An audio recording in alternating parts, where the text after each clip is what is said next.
오늘 세계 명작의 산책은 호메로스의 일리아드입니다. 기원전 1200년경 트로이에 프리아모스라는 왕이 있었는데 파리스라는 아이를 낳을 때 태어난 아들이 트로이를 멸망시킬 것이라는 꿈을 꾸게 됩니다. 그래서 파리스를 낳자마자 이다산 속에 버렸는데 파리스는 다행히 양치는 사람이 주워다 길렀습니다. 파리스는 양치기를 하면서 평화로운 생활을 하고 있었는데 이때 신들의 세계에서 10년 동안이나 싸움을 끌게 될 사건이 벌어집니다. 아킬레스의 아버지인 펠레우스와 바다의 여신 테티스의 결혼에 초대받지 못한 전쟁과 파멸의 신 에리스가 노예서 계략을 꾸민 것입니다. 이곳에 와 있는 여신들 중에서 가장 아름다운 여신이 이것을 받으시오.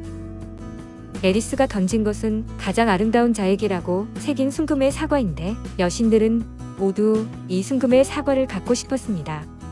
그곳에는 미모에 자신 있는 여신들이 있었는데 제우스의 처 헤라, 승리의 여신 아테네, 위의 여신 아프로디테였습니다. 입장이 난처해진 제우스는 심판관으로 파리스를 임명했는데 세 여신들은 파리스의 환심을 사려고 했습니다. 헤라는 만약 나를 선택한다면 권력과 부를 주고 아시아의 왕으로 삼겠다. 아테네는 그대를 연전연승의 영웅으로 하겠다. 아프로디테는 그대에게 세계에서 가장 아름다운 여인을 주리라고 했습니다. 파리스는 세계 제일의 미인을 얻는 것이 제일 좋다고 생각해 진귀한 황금 사과는 아프로디테의 것이 되었습니다. 세계에서 가장 아름다운 인간계의 여인은 헬렌이었는데 그녀는 이미 메넬라우스의 부인이었습니다. 아프로디테는 파리스에게 그가 트로이의 왕자라는 신분을 밝히고 그를 트로이로 보냈습니다. 트로이에서는 신들을 섬기는 큰 경기가 열렸는데 파리스는 승리의 영광을 차지하고 신분과 경력을 밝히게 됩니다. 이 훌륭한 청년이 자기의 아들이었음을 알자 왕과 왕비는 눈물을 흘리면서 기뻐했으며 파리스는 총애를 받게 되었습니다. 파리스는 목동이 아니라 트로이의 왕자로 다른 그리스 도시의 왕들에게 인사를 하기 위해 도시마다 돌아다니게 되었습니다. 파리스는 스파르타에 왔는데 파리스는 융숭한 대접을 받았지만 메넬라우스의 왕비인 헬렌을 사랑하게 되었습니다. 귀여운 딸까지 있는 헬렌은 파리스의 사랑 고백에 응하지 않았지만 아프로디테가 마귀의 힘을 넣어 남편과 딸을 버리고 함께 트로이로 도망치게 됩니다. 아내를 빼앗긴 메넬라우스는 그의 형인 그리스의 맹주 미케네의 왕인 아가멤논에게 사정을 말하고 각 도시를 돌며 동맹군을 조직했습니다. 출정군의 총대장은 태양의 영웅이라고 불리는 아가멤논이었으며 최고의 무장인 아킬레스, 모사의 천재 오디세이 등 많은 영웅들로 구성되어 있었습니다. 그런데 신의 세계도 이 전쟁에 흥미를 가져 트로이 편인 아프로디테와 트로이를 미워하는 헤라와 아테네로 나눠졌습니다. 트로이에 도착한 그리스는 밤낮으로 공격을 계속했고 트로이도 인근 각국과 동맹을 맺고 성벽을 방비했습니다. 그러나 그리스군이 많은 도시를 점령했지만 트로이 성은 함락되지 않았고 무서운 유행병에 수많은 병사가 죽었습니다. 이것은 예지의 신 아폴론의 분노 때문이었는데 크라시를 점령한 아가멤논은 아폴론을 모시는 사제의 딸 크라시스를 아킬레스는 시녀 브리세이스를 각각 노예로 삼았습니다. 사제는 막대한 몸값을 갖고 아가멤논에게 딸의 해방을 애원했지만 아가멤논은 그에게 모욕을 주어 쫓아보냈습니다. 분노한 사제는 아폴론에게 복수를 빌었고 아폴론은 그리스 진영에 화살을 무수히 쏘았는데 이 화살이 역병으로 변한 것입니다. 그리스군은 아폴론의 뜻대로 죽어갔는데 대책을 강구하는 자리에서 예언자 칼카스는 이렇게 원인을 밝힙니다. 이것은 틀림없는 아폴론 신의 분노이다. 아킬레스가 아가멤논에게 크라시스를 돌려보내라는 말에 불쾌한 아가멤논은 그녀를 돌려보내는 대신 아킬레스의 브리세이스를 취하겠다고 합니다. 아가멤논의 말에 아킬레스는 아가멤논에게 덤벼들려고 했지만 아테나의 만류로 아가멤논을 향해 저주를 퍼부으며 진영을 떠나게 됩니다. 브리세이스는 아가멤논의 사자들에게 끌려가고 아킬레스는 홀로 남아 회색빛 바닷가에 서서 소리 높여 울었는데 그의 어머니인 바다의 신 테티스가 나타나 탄식을 합니다. 이렇게도 슬픔을 당하게 할 줄 알았으면 나는 차라리 너를 낳지 않았으리라.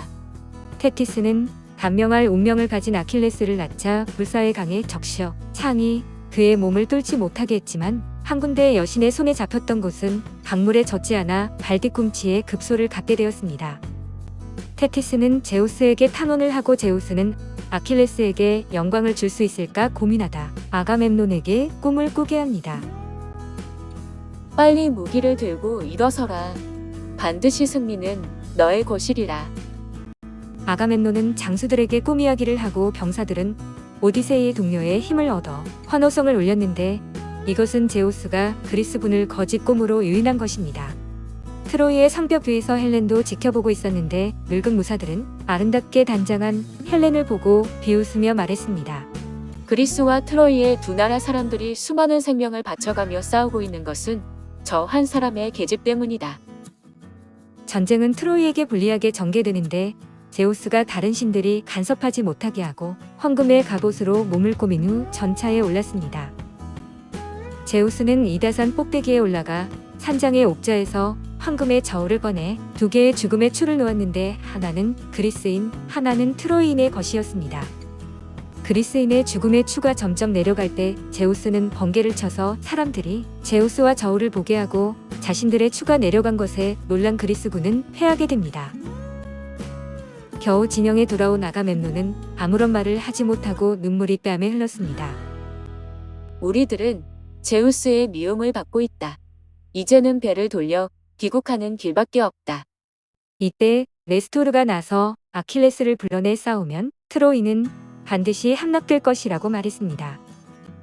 이에 아가멤논은 자신의 행동을 반성하고 프리세우스와 7명의 아름다운 노이를 보내주며 승리하면 전리품 중 가장 좋은 것과 자신의 딸도 주겠다고 합니다. 그러나 아킬레스는 아가멤논의 청을 거절하고 다음날 전쟁에서 그리스 군사들은 대낮에 벌써 패배하게 되었습니다. 트로이 최고 용사인 헥토르의 돌격에 그리스군은 바다까지 쫓겨갔지만 오디세이와 디오메데스는 강경하게 버텼습니다. 한편 그리스의 패배를 본 헤라는 제우스 몰래 그리스군을 도와주는데 헥토르가 그리스의 아이아스가 던진 돌에 맞아 부상을 당하자 형세가 역전되었습니다. 헥토르는 아주 위험한 상태였지만 제우스의 명을 받은 아폴론이 사라지려는 그의 몸과 마음에 용기를 불어넣자 이전의 10배나 되는 힘을 갖고 전선에 다시 나왔습니다. 정신없이 쓰러지는 그리스군을 본 아킬레스의 친구인 파트로클로스는 아킬레스에게 달려가게 됩니다. 파트로클로스가 아킬레스에게 그리스군을 구해줄 것을 청하자 아킬레스는 파트로클로스에게 자신의 갑옷을 입고 아킬레스로 가장해서 싸우게 합니다. 아킬레스의 갑옷을 입은 파트로클로스가 적진으로 돌진하자 그의 팔에 적의 군사들이 무수히 넘어졌습니다. 아킬레스가 진두에 섰다. 그리스군은 갑자기 용감무쌍해져 트로이 군에게 대적해 헥토르까지 성벽으로 밀어붙였고 많은 용사를 죽인 파트로클로스는 점점 대담해졌습니다. 그가 용감하게 3번이나 성벽 위로 넘어가려고 할 때마다 제우스는 돌을 던져 오르지 못하게 했는데 4번째의 돌격에 아폴론 신은 파트로클로스에게 말했습니다. 너는 신을 향하여 싸우려느냐? 아폴론이 그에게 가까이 와 어깨를 몹시 치자 파트로클로스는 쓰러지고 곧 헥토르가 달려와 그의 옆구리를 청동창으로 찔렀습니다. 헥토르는 파트로클로스의 시체에서 아킬레스의 갑옷을 벗겨갔고 겨우 시체만 그리스군이 탈환했습니다. 파트로클로스의 전사 소식을 들은 아킬레스는 통곡을 했는데 친구가 죽었을 뿐 아니라 갑옷도 빼앗긴 바 그리스인들에게 갑옷을 빼앗겼다는 것은 죽음보다 더한 수치였습니다. 아들의 통곡을 들은 테티스 여신은 헤파이토스에게 부탁해 밤새도록 청동과 금은을 녹여 훌륭한 갑옷을 만들게 합니다. 아킬레스는 투구와 갑옷의 훌륭함에 경탄하며 훌륭한 갑옷을 입은 아킬레스가 소리쳤습니다. 전쟁터로, 전쟁터로. 이제 아킬레스가 총대장이 되어 그리스군은 싸움에 굶주린 것처럼 넓은 들판에 나가 트로이 군과 싸웠습니다. 아킬레스가 참전하여 양군이 전열을 정비할 때 제우스 신은 신들을 소집했습니다. 신들이여, 나는 이제 올림포스 산정에서 싸움을 관망할 테니 그대들은 참여하고 싶은 진지로 가서 그들과 합세하도록 하시오. 제우스의 선원의 신들이 양편으로 갈려 전선으로 달려갔는데 그리스 진영에는 헤라와 아테네, 포세이돈, 헬메스, 헤파이스토스가, 트로이 진영에는 이레스, 아폴론, 아르테미스, 레토와 크산도스, 아프로디테가 참가했습니다. 아킬레스는 트로이 진영을 피로 물들였는데 그가 노리는 것은 헥토르였고 아버지의 만류에도 불구하는 헥토르는 성을 나가 아킬레스가 오는 것을 기다리고 있었습니다. 그러나 운명은 이미 결정되어 있었고 아킬레스가 던진 창은 어두운 밤에 빛나는 유성처럼 날아가 헥토르의 목을 찔렀습니다. 운명은 이미 그를 버렸고 드디어 트로이 제1의 용사는 홀로 성벽 아래에서 넘어졌는데 죽어가는 헥토르는 가늘게 말했습니다. 나의 시체는 나의 부모들에게 상금과 바꾸게 하여 트로이 자녀들의 손으로 장례를 지내게 해주게. 그러나 아킬레스는 그의 부탁을 거절했는데 헥토르의 갑옷을 벗기고 시체의 발꿈치에 구멍을 꿰어 전차에 달고 트로이 성 앞을 끌고 다녔습니다. 헥토르의 부모인 왕과 왕비의 비탄은 형용할 수 없었으며 헥토르의 아내는 성벽 위로 달려가 처참한 광경을 보고 기절했습니다. 아킬레스와 그리스군은 파트로클로스의 장례를 치르는데 트로이 용사 17명의 시체를 불 위에 쌓아 올리고 그 위에 파트로클레스의 시체를 태웠습니다. 그는 파트로클레스의 무덤 주위를 2번이나 헥토르를 매단 채 끌고 돌아다닌 후 시체를 그의 묘지 가운데 던져 능욕해 파트로클레스의 영을 위로했습니다. 아킬레스가 헥토르를 모욕하는 것을 본 제우스는 아킬레스의 어머니인 테티스 여신을 아킬레스에게 보내 헥토르의 시체를 돌려보내도록 했습니다. 동시에 무지개의 신을 프리아모스 왕에게 보내 아킬레스에게서 아들의 시체를 찾을 수 있는 용기를 불어넣어 주었습니다. 노왕은 곧 보물창고를 열어 귀중한 보화를 가지고 단 한 사람의 시종을 데리고 성문을 나섰습니다. 아킬레스 앞에 온 노왕은 그의 발밑에 무릎을 꿇고 자기 아들을 몇 명이나 죽인 그 무서운 손에 키스를 했습니다. 얼마 전까지도 트로이의 꽃이라고 하던 용감한 아들들은 전부 그대의 손에 의해 쓰러졌습니다. 청컨대 아킬레스여, 보물을 갖고 시체를 찾으러 왔어.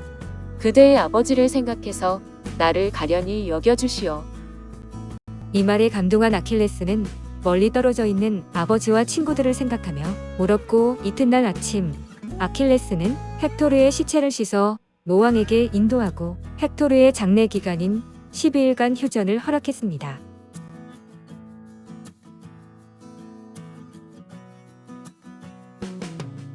일리아드는 헥토르의 장엄하고 비애에 가득 찬 장례의 장면에서 끝납니다. 참고로 신화에서 전하는 그 후 이야기를 알아보면 헥토르가 죽은 뒤에도 트로이는 바로 함락되지 않았는데 새로운 동맹자들의 군사 원조를 받으며 항쟁을 더 계속하게 됩니다. 헥토르마저 전쟁터에서 죽자 전쟁의 발단을 제공한 파리스는 더 이상 숨어 있을 수 없어 아킬레우스를 공격하기로 마음먹는데 헥토르를 죽인 후 아킬레스는 교만해져 파리스에게는 신경도 쓰지 않았습니다.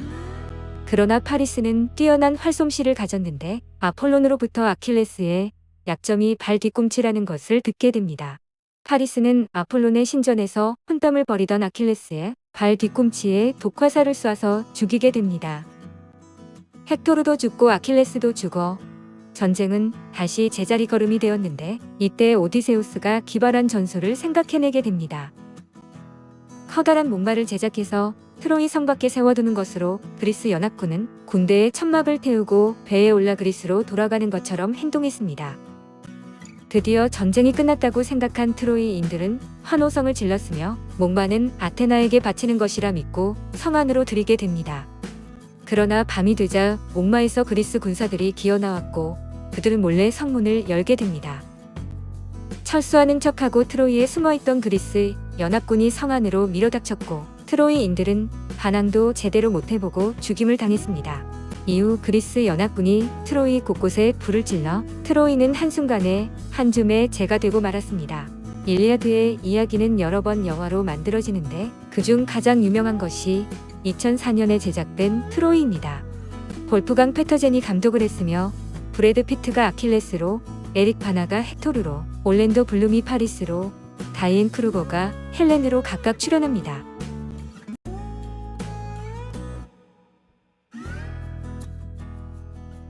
호메로스는 그리스의 서사 시인으로 그리스 최대의 시성입니다. 생애에 관해서는 유명한 대서사시 일리아드와 오디세이아의 작가라고만 알려져 있습니다. 개인이 아니고 편력 시인의 집단의 이름이라거나 장님인 걸식 시인이라거나 또는 실제로 존재하지 않는 전설적 인물이라고도 말합니다.